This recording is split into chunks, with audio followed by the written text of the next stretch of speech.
بسم اللہ الرحمن الرحیم۔ ربیع الاول کا مہینہ۔ ربیع الاول اسلامی تیسرا مہینہ ہے۔ ماہ ربیع الاول بے حد متبرک اور فضیلت والا مہینہ ہے، اور اسی برگزیدہ مہینے میں شاہد و عالم حضور اقدس صلی اللہ علیہ وآلہ وسلم دنیا میں جلوہ افروز ہوئے، اسی لیے یہ بڑی رحمت و برکت کا مہینہ ہے۔ ربیع الاول کی فضیلت۔ 12ویں شب تک کے خصوصی نوافل۔ کتاب الاوراد میں لکھا ہے، جب ربیع الاول کا چاند نظر آئے تو اس رات کو 16 رکعت نوافل پڑھیں، 2 رکعت کر کے ہر نفل اس طرح ادا کریں کہ ہر رکعت میں سورہ فاتحہ کے بعد سورہ اخلاص 3 مرتبہ پڑھیں۔ جب 16 رکعت مکمل ہو جائیں تو یہ درود شریف 1000 مرتبہ پڑھیں۔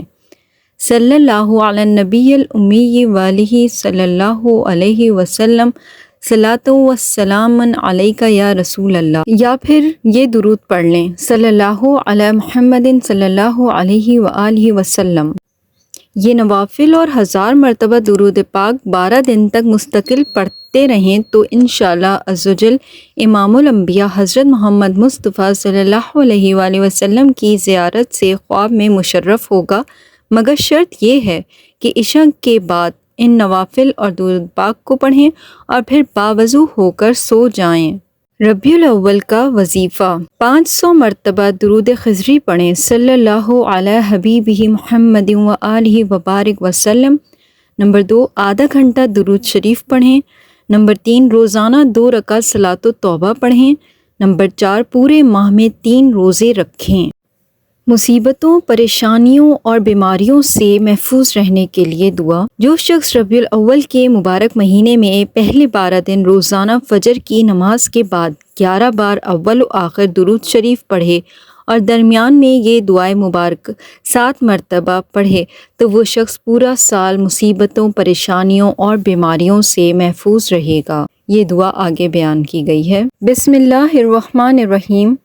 یا اللہ 7 مرتبہ، یا غفور 7 مرتبہ، یا رحیم 7 مرتبہ، یا حنان 7 مرتبہ، یا منان 7 مرتبہ، یا دیان 7 مرتبہ، یا سبحان 7 مرتبہ۔ صلی اللہ تعالی علی خیر خلقہ سیدنا محمد وآلہ واصحابہ اجمعین، آمین برحمتک یا ارحم الراحمین۔ آپ صلی اللہ علیہ وآلہ وسلم کی زیارت سے فیضیاب ہونے کے لیے پہلی تاریخ ماہ ربیع الاول بعد نماز عشاء 16 رکعت نماز 8 سلام سے پڑھیں۔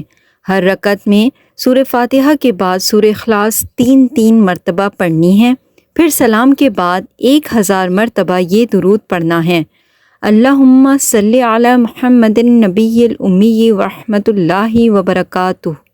اس نماز کی بہت فضیلت ہے اور انشاءاللہ تعالی اس نماز اور درود شریف کے پڑھنے والے رسول اکرم صلی اللہ علیہ وآلہ وسلم کی زیارت سے فیضیاب ہوں گے، لیکن باوضو سونا ضروری ہے۔ ماہ مبارک کی 12 تاریخ کے بعد نماز ظہر بانیت ہدیہ بروح اقدس صلی اللہ علیہ وآلہ وسلم 20 رکعت نماز 10 سلام سے پڑھیں۔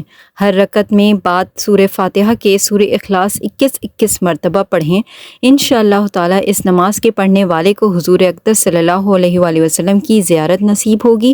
اس نماز کے پڑھنے والے توحید پر قائم اور شرک سے بیزار ہوں گے۔ ترقی رزق کے لیے دعا۔ بعد نماز عشاء اس دعا کو 7741 مرتبہ پڑھیں۔ مذکورہ دعا یہ ہے، یا بدیع العجائب بالخیر یا بدیع۔ یہ دعا ترقی رزق کے لیے بہت افضل ہے، مگر یہ خیال رہے کہ 12 تاریخ پیر یا جمعرات یا جمعے کی ہو۔ ربیع الاول کے مہینے کی فضیلت صاف طور پر تو قرآن و حدیث میں نہیں، لیکن اصولی طور پر یہ بات مسلم ہے کہ اس مہینے میں تاجدار مصطفیٰ احمد مجتبیٰ خاتم النبیین افضل النبیین ورحمۃ للعالمین حضرت محمد مصطفیٰ صلی اللہ علیہ وآلہ وسلم کی ولادت باسعادت ہوئی۔ اس لیے ربیع الاول کا مہینہ آپ صلی اللہ علیہ وآلہ وسلم کی ولادت باسعادت کا مہینہ ہونے کی وجہ سے برکت اور فضیلت والا مہینہ ہے۔ اس مہینے کی تعظیم و تکریم اور احترام کیا جائے، جس کا طریقہ یہ ہے کہ حضور صلی اللہ علیہ وآلہ وسلم کے ہر عمل میں اتباع کا اہتمام کیا جائے، عقائد میں بھی، عبادات میں بھی، اخلاق میں بھی، معاشرت میں بھی اور معاملات میں بھی، یعنی اپنے عقائد کی اصلاح کی جائے، شرک و بدعت سے بچا جائے، ہر قسم کے صغیرہ و کبیرہ گناہوں سے پرہیز کیا جائے، نماز وغیرہ کی پابندی کی جائے اور اپنی معاشرت کو اسلامی تقاضوں کے مطابق ڈھالا جائے، ہر قسم کے رسم و رواج، نمود و نمائش اور فضول خرچی سے بچا جائے اور اپنے معاملات اور کاروبار میں حلال و جائز چیزوں کا لحاظ کیا جائے، ناجائز طریقوں اور حرام آمدنی کے ذرائع کو چھوڑ دیا جائے اور اپنے اندر اچھے اخلاق پیدا کیے جائیں، مثلاً حلم، صبر، شکر، تواضع وغیرہ جیسے اچھے اخلاق اختیار کیے جائیں اور برے اخلاق سے بچا جائے، مثلاً تکبر، غرور، ریا، دکھلاوا، بیجا غصہ اور حسد و تباغض اور کینہ وغیرہ سے پرہیز کیا جائے، غرض یہ کہ اپنے ظاہر و باطن کو حضور صلی اللہ علیہ وآلہ وسلم کی سیرت کے مطابق ڈھالا جائے۔ ماہ ربیع الاول میں سب مہینوں سے زیادہ درود پاک پڑھنے کی بہت فضیلت ہے، کثرت کے ساتھ اس ماہ میں درود شریف پڑھنا چاہیے۔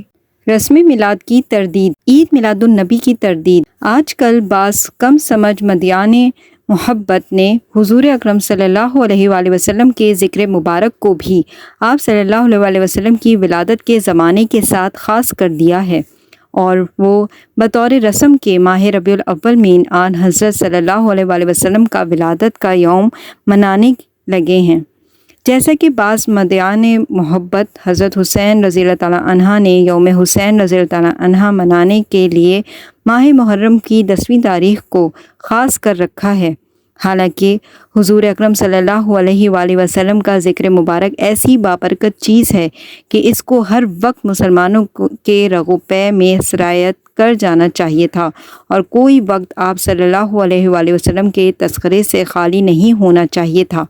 پھر نہ صرف یہ کہ آپ صلی اللہ علیہ وآلہ وسلم کی ولادت شریفہ اور معراج شریف ہی کا ذکر قابل بیان ہے، بلکہ آپ صلی اللہ علیہ وآلہ وسلم کی ہر بات، یہاں تک کہ آپ صلی اللہ علیہ وآلہ وسلم کی نشست و برخاست اور طعام و لباس، اخلاق و عبادات، مجاہدات و ریاضات، افعال و احکام اور اوامر و نواہی، سب کا ہی تذکرہ کرنا مسلمان کے لیے نیکی اور باعث ثواب ہے، کیونکہ آن حضرت صلی اللہ علیہ وآلہ وسلم کا اٹھنا، بیٹھنا، سونا، جاگنا، حتیٰ کہ حوائج ضروریہ میں مشغول ہونا سب ہی عبادت ہے، اور نماز، روزہ وغیرہ احکامات کی تبلیغ و تعلیم کرنا بھی عبادت میں شامل ہے۔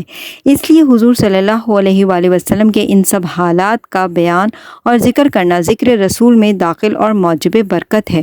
حضرت مولانا فضل الرحمن صاحب گنج مراد آبادی کا ارشاد ہے کہ ہم تو ہر وقت ذکر میلاد کرتے ہیں، کیونکہ لا الہ الا اللہ محمد الرسول اللہ صلی اللہ علیہ وآلہ وسلم پڑھتے رہتے ہیں۔ اگر حضور صلی اللہ علیہ وآلہ وسلم پیدا نہ ہوتے تو ہم کیوں یہ پڑھتے؟ تو کلمہ طیبہ پڑھنا بھی آپ صلی اللہ علیہ وآلہ وسلم کی ولادت کا ذکر کرنا ہے، غرض یہ کہ حضور صلی اللہ علیہ وآلہ وسلم کا ذکر مبارک تو ہر وقت ہی ہونا چاہیے، اور آپ صلی اللہ علیہ وآلہ وسلم کی ہر ادا کا ذکر ہونا چاہیے۔ ہمیں دیکھنا چاہیے کہ حضور صلی اللہ علیہ وآلہ وسلم نے اس فرحت و خوشی کو کس طریقے سے ظاہر فرمایا ہے۔ کیا آپ صلی اللہ علیہ وآلہ وسلم کی سیرت مقدسہ یا آپ صلی اللہ علیہ وآلہ وسلم کے بعد آپ صلی اللہ علیہ وآلہ وسلم کے خلفائے راشدین کی سیرت میں کہیں اظہار مسرت کے اس طریقے کا ذکر ملتا ہے جس کو آج کل کے بعض مدعیان محبت نے عید میلاد کے نام سے ایجاد کیا ہے اور یوم ولادت کو انہوں نے عید بنا لیا ہے؟